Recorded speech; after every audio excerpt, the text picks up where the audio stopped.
Hello friends, नमस्कार। मैं भूपेंद्र सिंह राठी आपका अपने चैनल स्किल बुक के अंदर स्वागत करता हूं।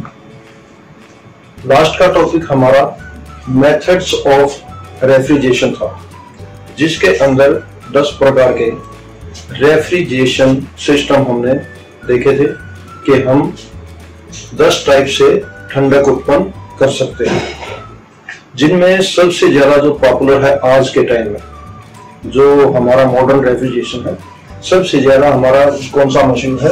Vapour compression refrigeration. इस सिस्टम के अंदर मैंने आपको बताया था कि 4 प्रक्रियाएं होती हैं: कंप्रेशन, कंडेंसेशन, एक्सपेंशन और एवापोरेशन।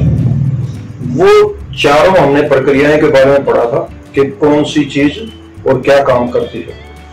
तो आज हमारा टॉपिक है वेपर कंप्रेशन रेफ्रिजरेशन सिस्टम। इसमें देखेंगे कि हम वो जो 4 प्रक्रियाएं हो रही थी वो कहां कहां पे हो रही है। ठीक है, तो चलो स्टार्ट करते हैं हम वेपर कंप्रेशन रेफ्रिजरेशन सिस्टम को। इसको अगर आप समझ जाते हैं तो पूरे रेफ्रिजरेशन को, पूरा जो ट्रेड है उसका सब निचोड़ इसी रेफ्रिजरेशन सिस्टम के अंदर है। अगर आप ये अच्छी तरह से समझ गए तो समझो आपको रेफ्रिजरेशन के बारे में काफी कुछ नॉलेज हो गई। ये सबसे ज्यादा समझना बहुत ही ज्यादा जरूरी है आपके लिए, इसके बगैर कुछ भी नहीं है इस ट्रेड में। ठीक है, तो बड़े ध्यान से इस पे आप गौर करेंगे। ठीक है, तो हमारा ये कंप्रेसर है, ये यहाँ कंडेंसर बना रखा है हमने। ठीक है, ये रिसीवर है, ड्रायर है और एक्सपेंशन वाल्व है, ये एवापोरेटर है, ये सक्शन लाइन है। ठीक है, तो अब इनका काम क्या क्या है इस सिस्टम के अंदर हम पूरा इसको डिफाइन करते हैं। ये कंप्रेसर है। कंप्रेसर हमने जो क्रिया बताई थी कंप्रेशन की, वो यही होती है। कंप्रेशन के आधार पर ही इसका नाम कंप्रेसर रखा गया है। फ्रिज एयर कंडीशन के अंदर जो एक ब्लैक सा आपने मोटर देखी होगी, ठीक है, उसको हम कंप्रेसर कहते हैं। ये वही कंप्रेसर हमने पूरा दिखा रखा है इसमें। ठीक है, तो इसके अंदर रेफ्रिजरेंट होता है। पूरे सिस्टम के अंदर एक गैस होती है जो सिस्टम में फ्लो करती है। ठीक है, वो किस किस पोजीशन में इस सिस्टम के अंदर फ्लो करती है और कैसे वो आगे बढ़ती है। तो सबसे मेन इसका क्या है, जो मूविंग पार्ट्स होता है, मैकेनिकल पार्ट्स है, वो हमने बताया था कि कंप्रेसर होता है। कंप्रेसर के अंदर पिस्टन होता है। पिस्टन के द्वारा हम रेफ्रिजरेंट को कहां से, एवापोरेटर के अंदर से, जहां पे लो प्रेशर और लो टेम्परेचर के रेफ्रिजरेंट वेपर्स होते हैं, उनको सक करता है, यानी कि खींचता है, अपने अंदर खींचता है पिस्टन। जो प्रक्रिया हमने साइकिल के पंप से बताया था कि जब हम उसको ऊपर की तरफ ले जाएंगे तो खींचेगा। तो इसमें क्या है, पिस्टन यहां से एवापोरेटर के अंदर से उन वेपर्स को खींचेगा और फिर कंप्रेस करेगा, यानी कि उन वेपर्स को दबा देगा। दबा देंगे तो उसमें प्रेशर बढ़ जाएगा। जब प्रेशर बढ़ता है तो टेम्परेचर भी बढ़ता है, और अगर टेम्परेचर बढ़ेगा तो प्रेशर बढ़ेगा। ये दोनों डायरेक्टली प्रोपोर्शनल होते हैं कि जब भी प्रेशर बढ़ाएंगे तो टेम्परेचर बढ़ जाएगा, टेम्परेचर बढ़ेगा तो प्रेशर बढ़ जाएगा। हमारे घरों में तुमने देखा होगा, जो प्रेशर कुकर है वो इसका एक उदाहरण है कि प्रेशर कुकर के नीचे हम हीट देते हैं, उसके अंदर पानी, सब्जियां वगैरह जो भी है, उसके बाद वो टेम्परेचर बढ़ता है और धीरे धीरे अंदर से प्रेशर निकलता है। सीटी एक देखी होगी तुमने, उसके अंदर वो सीटी के अंदर से भाप रिलीज होती है। वो हमने बढ़ाया टेम्परेचर था, लेकिन टेम्परेचर बढ़ने के साथ ही अंदर का जो पानी था वो बॉयल हो गया, उससे प्रेशर बढ़ गया। इसी टाइप से यहाँ पे जब हम कंप्रेसर के द्वारा लो प्रेशर, लो टेम्परेचर के वेपर्स को, गैस के वेपर्स को सक करेंगे, खींचेंगे और उनको दबा देंगे, तो क्या होगा, दबाने के बाद उनका प्रेशर बढ़ जाएगा। प्रेशर बढ़ने के बाद उनका क्या होगा, टेम्परेचर भी बढ़ जाएगा। इसीलिए तुम यहाँ पे ये डॉट डॉट जो देख रहे हो, एक दूर दूर से ये वेपर्स का निशान मैंने दिखा रखा है कि यहाँ पे ये वेपर्स है, इनमें हीट है। ठीक है, तो ये यहाँ पे डिस्चार्ज लाइन है। डिस्चार्ज यह मतलब जहां से ये निकलते हैं, कंप्रेसर के अंदर जिस चीज से निकलता है रेफ्रिजरेंट, उसको हम डिस्चार्ज लाइन कहते हैं। डिस्चार्ज लाइन के द्वारा ये पूरे वेपर्स, ये हमने एरो मार्क भी दिखा रखा है, कहां से चलेंगे, कंप्रेसर से डिस्चार्ज लाइन से होते हुए कहां जाएंगे, कंडेंसर। कंडेंसर का नाम कंडेंसर क्यों है, क्योंकि यहाँ पे कंडेंसेशन की प्रक्रिया होती है कि वेपर्स अपने अंदर की हीट को एटमॉस्फेयर के अंदर रिलीज करने के बाद क्या करेंगे, लिक्विड फॉर्म में आ जाएंगे। तो हमने देखा है कि ये धीरे धीरे जो वेपर्स थे यहाँ पे पहले, फिर थोड़ी हीट रिजेक्ट हुई और उसके बाद क्या है, थोड़ा थोड़ा ये लिक्विड और उसका वेपर का मिक्सचर बनना शुरू हो गया। आप देख रहे होंगे इसमें डायग्राम के अंदर कि पहले जो ये वेपर्स दूर दूर थे, यानी कि एक दूसरे से दूर थे, जब हीट का रिजेक्शन किया तो ये एक दूसरे के करीब आते गए और धीरे धीरे अपने पूरी हीट को रिलीज करने के बाद ये लिक्विड फॉर्म में, ये रेड रेड जो दिखा रखा है हमने, ये लिक्विड में है। क्या था, रेफ्रिजरेंट वेपर्स फॉर्म में था, हीट रिजेक्शन के बाद कंडेंसर में क्या बन गया, लिक्विड बन गया। ठीक है, तो ये लिक्विड का प्रेशर ज्यादा है लेकिन टेम्परेचर इसका कुछ लो हो गया है। प्रेशर वही रहेगा क्योंकि सिस्टम में कहीं लीकेज नहीं है, इसलिए प्रेशर सेम रहेगा ये आपका। तो प्रेशर, ये रिसीवर है, रिसीवर का काम है रिसीव करना, कोई चीज लेना। तो इसने क्या किया, यहाँ पे जो लिक्विड आया था उसको यहाँ पे रिसीव कर लिया। और ये ड्रायर या फिल्टर कहेंगे हम इसको, ड्रायर, ये कोई अगर मॉइस्चर के इसके कण, इसके अंदर नमी कुछ होगी या कोई कंटामिनेंट पार्टिकल्स, अशुद्धि कोई होगी, तो ये फिल्टर करके एक छलनी का काम करते हैं कि रेफ्रिजरेंट में से कुछ छान के, और छलनी लगी होती है किस्म की, और ड्रायर होता है जो मॉइस्चर को एब्जॉर्ब करता है, उसको फिल्टर करके आगे भेजते हैं। ये हमारा क्या है, यहां तक ये लिक्विड लाइन है, जो रेड रेड तुम्हें दिखाई दे रहा है, ये सारा रेफ्रिजरेंट है लिक्विड फॉर्म के अंदर। क्योंकि यहाँ जो वेपर्स थे उन्होंने हीट अपनी रिजेक्ट कर दी और लिक्विड फॉर्म में आ गए। ये जितना रेड रेड तुम्हें दिखा रखा है, ये रिसीवर के थ्रू, ड्रायर के थ्रू, और ये लिक्विड लाइन है। लिक्विड लाइन कौन सी है, जो लिक्विड को लेके जा रही है कहां पे, एक्सपेंशन डिवाइस के अंदर। जो एक्सपेंशन वाल्व मैंने बताया था, यहाँ एक्सपेंशन वाइस में तुमने देखा होगा कि एक ब्लू कलर है, एक रेड कलर। तो यहाँ लिक्विड क्या है, हाई प्रेशर का है। ठीक है, जब ये इसमें एंटर करता है तो इसका हमने बताया था कि इसका रास्ता कम कर दिया है। जो लिक्विड का यहाँ ज्यादा फ्लो था, उस फ्लो को, उस प्रेशर को यहाँ पे हमने कंट्रोल कर दिया, यानी कि कम कर दिया कि कम मात्रा में, जितनी मात्रा की हमें यहाँ पे जरूरत होगी उतनी ही मात्रा में ये लिक्विड एवापोरेटर के अंदर एंटर करेगा। तो अब यहाँ पे हमने क्या किया, प्रेशर कम कर दिया। प्रेशर कम कर दिया तो क्या होगा, टेम्परेचर भी कम हो गया। हमने पहले बताया था कि यहाँ हमने क्या किया था, कंप्रेसर में प्रेशर बढ़ाया था, लो प्रेशर और लो टेम्परेचर के वेपर्स का प्रेशर बढ़ाया था, लेकिन प्रेशर कम नहीं हुआ, हीट कम हो गई थी, लिक्विड बन गया।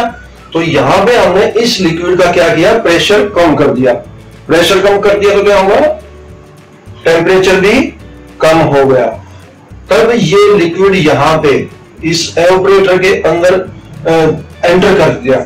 ये हमने जो साइड में एक बना रखा है स्केयर सा, तो ये वो स्पेस है जो हमने बताया था कि किसी स्पेस की हीट को एक जगह से दूसरी जगह ट्रांसफर करेंगे, तभी जाके इस स्पेस का जो टेम्परेचर था वो लोअर टेम्परेचर आएगा, जो हमें डिजायरेबल है, जो हमें चाहिएगा। तो ये हमने पूरा स्पेस बना दिया है कि इस स्पेस के अंदर से ये लिक्विड हीट लेके क्या हो जाएगा, एवापोरेट हो जाएगा, वेपोराइज्ड हो जाएगा। तो अब धीरे धीरे हीट लेनी शुरू कर दी लिक्विड ने, तो वेपर्स में चेंज होना शुरू हो गया। आप देख रहे हो कि धीरे धीरे ये लिक्विड वेपर्स में चेंज हो रहा है। यहाँ पे लिक्विड वेपर का मिक्सचर हो गया और आगे जाके ये वेपर्स बन गए। जब पूरी हीट लेके तो पूरा ही है वेपर्स में चेंज हो जाते हैं। ये लिक्विड एंटर किया था लेकिन हीट को लेके क्या किया, ये वेपर्स में बन गए, यानी कि इनको अपना बॉइलिंग पॉइंट मिल गया और हीट भी मिल गई। उस हीट को अपने अंदर इन्होंने एब्जॉर्ब कर लिया। तो जो यहाँ इस स्पेस के अंदर की हीट थी वो कहां चली गई, इन रेफ्रिजरेंट्स के अंदर चली गई, जो कि एक मीडिया है हीट को ट्रांसफर करने के लिए। तो ये वेपर्स में अगर चेंज हो गए तो वापस कहां पे आ जाएंगे, कंप्रेसर के द्वारा सक कर लिए जाएंगे। तो इनकी पोजीशन क्या थी वेपर्स की, यहां पे लो प्रेशर और लो टेम्परेचर की वो पोजीशन थी हमारी। कैसी पोजीशन थी, low pressure and low temperature की, जो सक कर लिए जाएंगे। अब यहां पे इनको क्या होगा, कंप्रेस कर दिया जाएगा। कहां पे, कंप्रेसर के अंदर कंप्रेस कर दिया जाएंगे, दबा देंगे तो प्रेशर डिफरेंस पैदा करेंगे हम। तो यहां से क्या होगा, इनका प्रेशर बढ़ा दिया, टेम्परेचर बढ़ गया, तो ये डिस्चार्ज लाइन के थ्रू यहां पे क्या होगा, इनकी पोजीशन हाई प्रेशर और हाई टेम्परेचर वेपर्स, और ये कैसे होंगे, लो प्रेशर और लो टेम्परेचर के वेपर्स होंगे।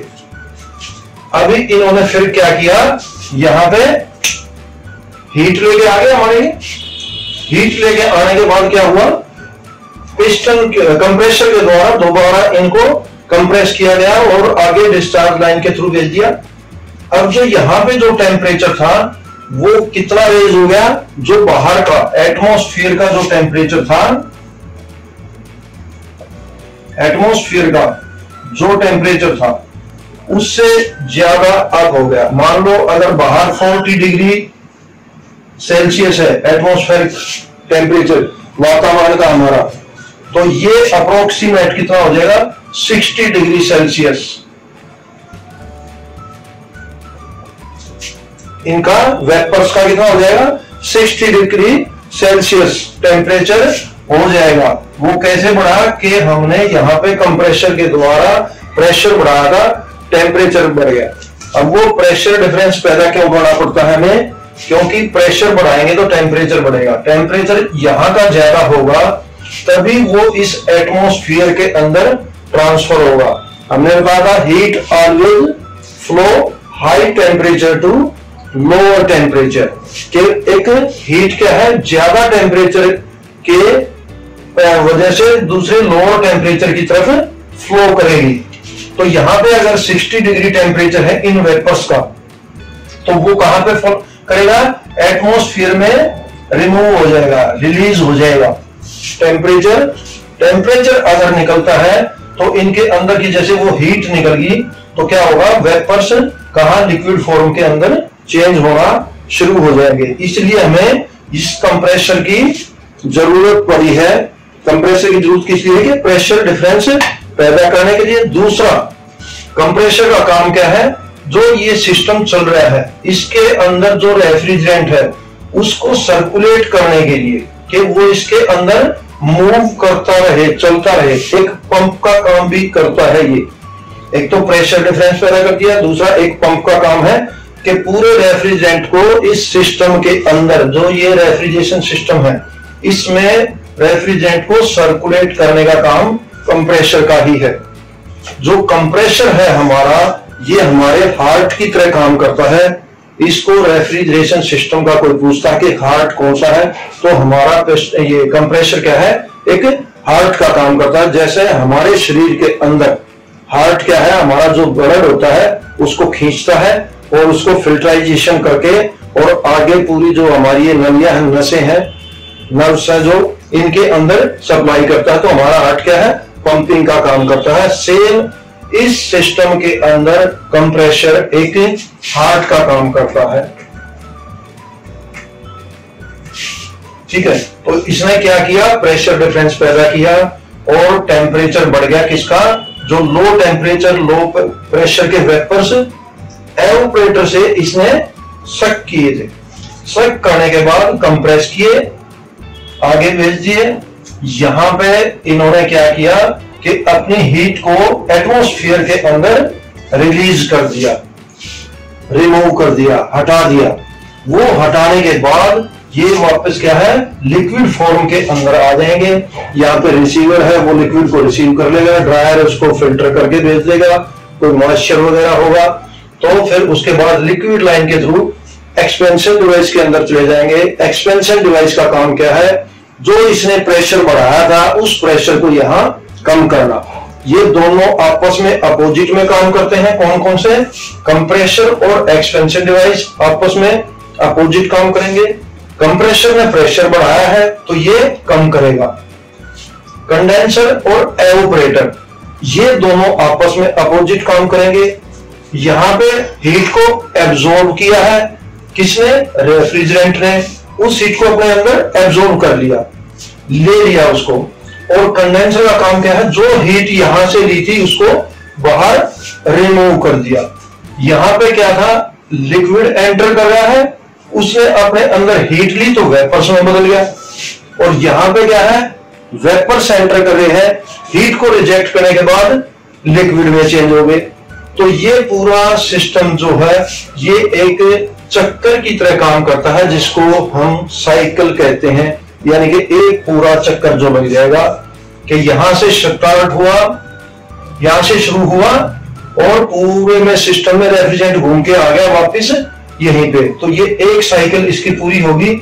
इसलिए ये जो प्रक्रिया है बार बार दोहराई जाती है हमारी, तो इसलिए इसको हम कहते हैं वेपर कंप्रेशन रेफ्रिजरेशन।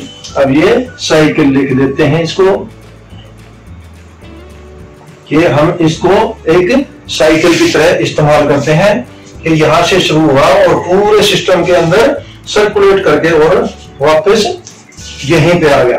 अब आप समझ गए होंगे कि जो हमने 4 प्रक्रियाएं रेफ्रिजरेशन सिस्टम के अंदर देखी थी वो कहां पे कैसे हुई।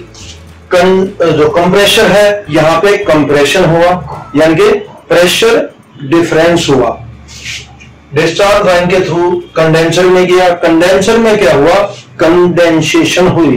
कंडेंसेशन मतलब कि वेपर्स ने अपनी हीट को निकाल के और लिक्विड फॉर्म में चेंज हुआ, ये कंडेंसेशन कहलाई। कि वेपर्स अपनी हीट को रिमूव करके लिक्विड फॉर्म में आ गए, ये कंडेंसेशन होगी। 2 प्रक्रियाएं होगी, कंप्रेशन, कंडेंसेशन। तीसरी कौन सी पढ़ी थी हमने, एक्सपेंशन। एक्सपेंशन के अंदर जो है हमने यहाँ पे प्रेशर कंट्रोल करके उसको आगे भेजा, इसीलिए इसको हम मीटरिंग डिवाइस भी कहते हैं। कि मीटर का मतलब होता है कोई चीज माप तोल के आगे देना। तो यहाँ पे जितने रेफ्रिजरेंट की जरूरत होती है वो आगे भेजता। कितने रेफ्रिजरेंट की जरूरत होती है, जितना कंप्रेसर शक करता है उतना ही रेफ्रिजरेंट आगे पहुंचेगा। अब यहाँ पे आ गई ये एक्सपेंशन होगी, 3rd प्रक्रिया होगी। अब 4थी प्रक्रिया क्या थी, वेपोराइजेशन। वेपोराइजेशन का मतलब क्या है, वेपर्स में चेंज होना लिक्विड का। तो यहां से क्या हुआ, ये लो प्रेशर लो टेम्परेचर का जो लिक्विड था इसने इस अपने सराउंडिंग एरिया से हीट को अपने अंदर एब्जॉर्ब करके वेपर्स में चेंज हो गया। ये 4थी प्रक्रिया थी।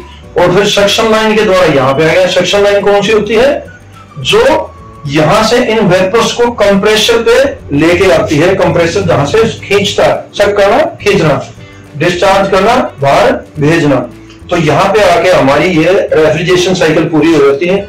यही प्रक्रिया बार बार दोहराई जाती है। ठीक है बच्चों, तो इसको बार बार वीडियो को अगर एक बार समझ में नहीं आती है तो 2 बार देखो, लेकिन देखें। और ये अगर आप समझ जाते हैं तो पूरा रेफ्रिजरेशन सिस्टम, जितनी भी मशीनरीज है रेफ्रिजरेशन में, तो उनमें यही प्रक्रियाएं होती हैं। ठीक है, अगर इसके बारे में कुछ पूछना हो, किसी को अगर समझ में नहीं आया तो वो कमेंट्स करके पूछ सकता है। तो आज का टॉपिक हमारा यहीं खत्म होता है। ठीक है, तो नमस्कार।